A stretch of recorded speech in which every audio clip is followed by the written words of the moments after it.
এই যে সংসদের নাম শুনলে যে মানুষগুলো হুজুরদের টিটকারি মারে, না হুজুর আবার সংসদে যাবে মানে? আরে ভাই, সংসদে কারা যাবে, কেন যাবে, কি করা লাগবে? আল্লাহ এই সূরার ভেতরে প্রায় 13টা পয়েন্ট দিয়েছেন। আমরা আসেন তেলাওয়াত কি তো আয়াতের ব্যাখ্যায় যাই। শারআ লাকুম মিনাদ-দীনি মা ওয়াসসা বিহি নূহা ওয়াল্লাযী আওহাইনা ইলাইকা ওয়া মা ওয়াসাইনা বিহি ইব্রাহিমা ওয়া মূসা ওয়া ঈসা আন আকিমুদ্দীন ওয়া লা তাতাফাররাকু ফীহি ইলা আখিরি আয়া। শারআ শব্দ দিয়ে আল্লাহ আয়াত শুরু করলেন। শারআ মানে নির্ধারিত করা, শারআ মানে বিধিবদ্ধ করা, নির্ধারণ করে দেওয়া, ফাইনাল। আল্লাহ বলেন আমি নির্ধারিত করে দিয়েছি, বিধিবদ্ধ করে দিয়েছি তোমাদের জন্যে। মিনাদ-দীনি মা ওয়াসসা বিহি, ওই জীবন ব্যবস্থাকে, ওই দিনকে, ওই ধর্মকে আমি বিধিবদ্ধ করে দিলাম, তোমাদের উপরে আমি ওহী করলাম।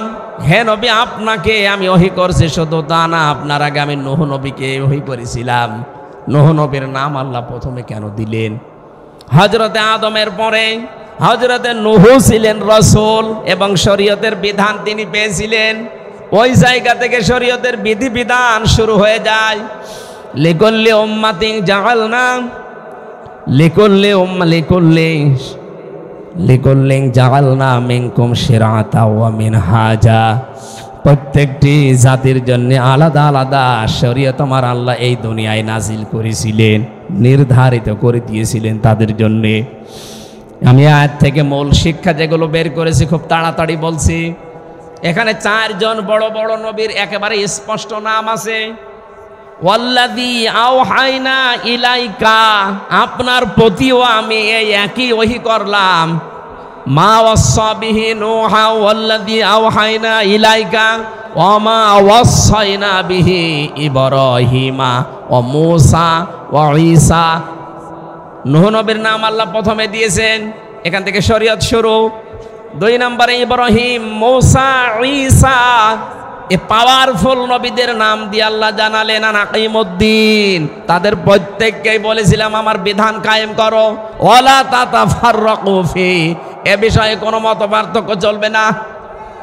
মা তাদউহুম ইলাই কাবর আলাল মুশরিকিনা মা তাদউহুম ইলাই। হে নবী, আপনি যখন এই পথে মানুষকে ডাকবেন, সবচাইতে বেশি দুর্বহ, দুষ্কর্ম, সবচাইতে বেশি কষ্ট লাগবে, অসহ্য লাগবে, খারাপ লাগবে মুশরিকদের কাছে। সুতরাং আল্লাহর দিন কায়েমের কথা বললে এই দেশে এসে যে দল করুক না কেন, যদি মুশরিক হয় তার কাছে খারাপ লাগবে। আজকে প্রমাণ হয়ে যাবে আপনি কি আসলেই মুমিন না মুশরিক। আল্লাহু ইয়াজতাবি ইলাইহি মাইয়াশা, আল্লাহ যাকে পছন্দ করেন, যাকে নির্বাচিত করেন, ইয়াজতাবি, নির্বাচনের মাধ্যমে আল্লাহ যাকে নির্বাচিত করেন, এই মানুষটাকে দিয়ে আল্লাহ দিন কায়েমের জন্য নির্ধারিত করেন। ওয়াহদি, তাকে পথ দেখান। ইলাইহি মাইয়ুনিব, যে লোকটা আল্লাহর দিকে চলতে চায় আল্লাহ তাকে এই হেদায়েতটা দান করেন। এটা বাংলা অর্থ ছিল এই আয়াতের। তাফসীরের ভেতরে আমরা পেয়েছি পৃথিবীর ময়দানে যত বড় বড় নবীর নাম আমরা শুনি, সূরা আহজাবের 7 নম্বর আয়াতের এই তাফসীরে পাবেন। ওয়াইদ আখাযনা মিসাকুহুম মিনকা ওয়া মিন নূহি ওয়া ইব্রাহিম ওয়া মূসা ওয়া ঈসা আন হাকিম ঈসা ইবনে মারইয়াম ওয়া আখাযনা মিনহুম মিসাকান গালিযা।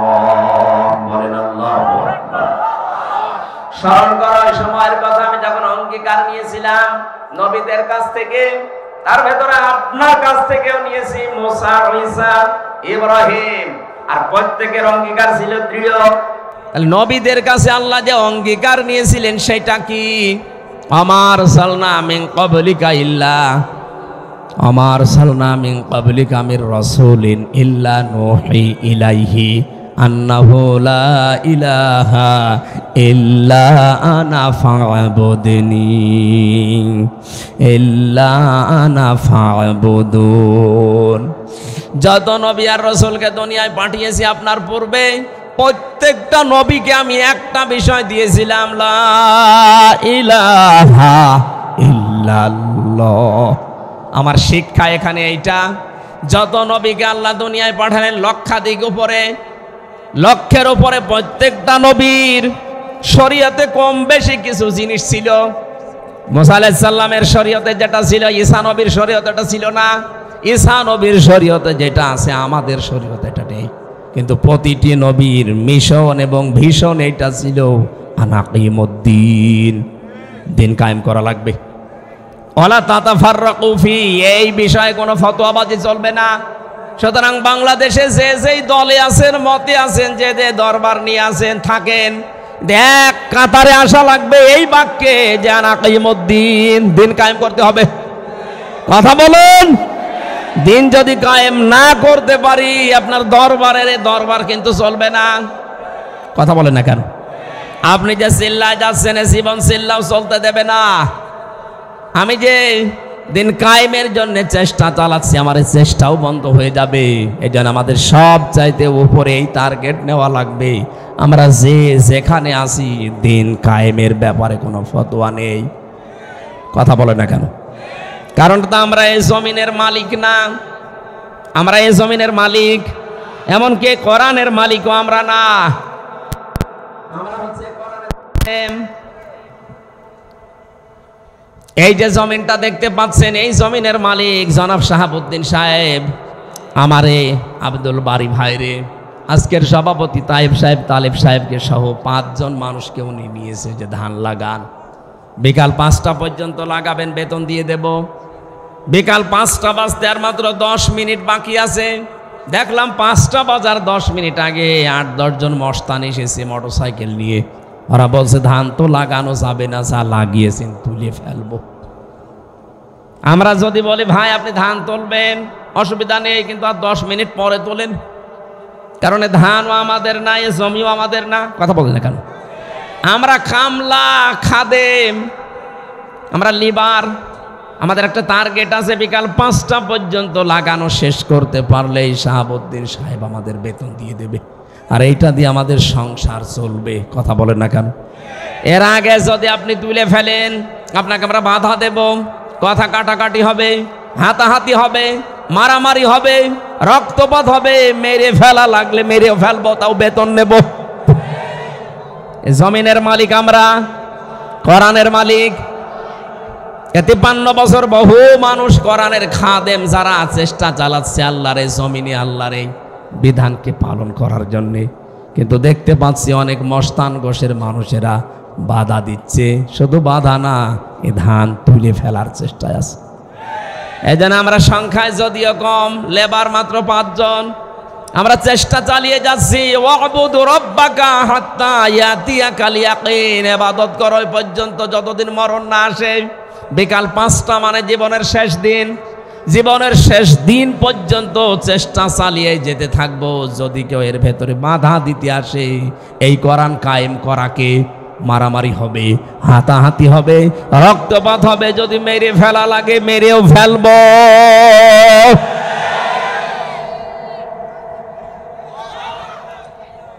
কারণ আমাদের বেতন দরকার আগে, নাই তো আমাদের পরবর্তী জীবন আমি চালাবো কি দিয়ে? আর আমাদের আসল বেতনের নাম জান্নাত। আরো জোরে বলেন কি? ওইটা পাওয়ার জন্যই তো এত কিছু করছে। কিন্তু এইটার ডাকে সাড়া দেবে না শুধু বাংলাদেশে, তারা কাবুর আলাল মুশরিকিনা মা তাদউহুম ইলাই। হে নবী, আপনি দেখবেন আপনার এই ডাকে সাড়া দেবে না তারা যারা মুশরিক। এত বোঝানোর পরও আপনি আসতে চান না দিন কায়েমের পথে, আপনি কি মুশরিক নাকি? যদি মুশরিক হয়ে থাকেন তাহলে তো আপনার ঈমান নেই। কথা বলে না কেন? যারা শিরিক করে ওদের ঈমান থাকে। আরো জোরে বলেন। আপনি নামাজ পড়েই কি করবেন, রোজা রেখে কি করবেন? আপনার মতোই নামাজ, রোজা, হজ, তারাবি, রোজা রাখার পরে ইফতারি করা সব কিছু করেছিল আব্দুল্লাহ ইবনে উবাই, কিন্তু এ জমিনে দিন কায়েম করা লাগবে এইটার পক্ষে সে ছিল না। আল্লাহ পাক তাকে মুনাফিকের মরণ দিয়েছে। কথা বলেন ঠিক কিনা? নবীজি বলেন মাম্মা তাওয়ালাম ইয়াগজু, যে ব্যক্তি মরে গেল কিন্তু সে যুদ্ধ করলো না, আলাম ইউহাদ্দিস বিহি নাফসাহু বিল গাযবি মাতা আলা শুবাতিন মিনান নিফাক, ওই মানুষের মনের ভেতরে কামনাও আসে না যে আল্লাহর জমিনে আল্লাহর দিন কায়েম হোক, সেই লোকটা যেন মরে গেল মুনাফিক হয়ে।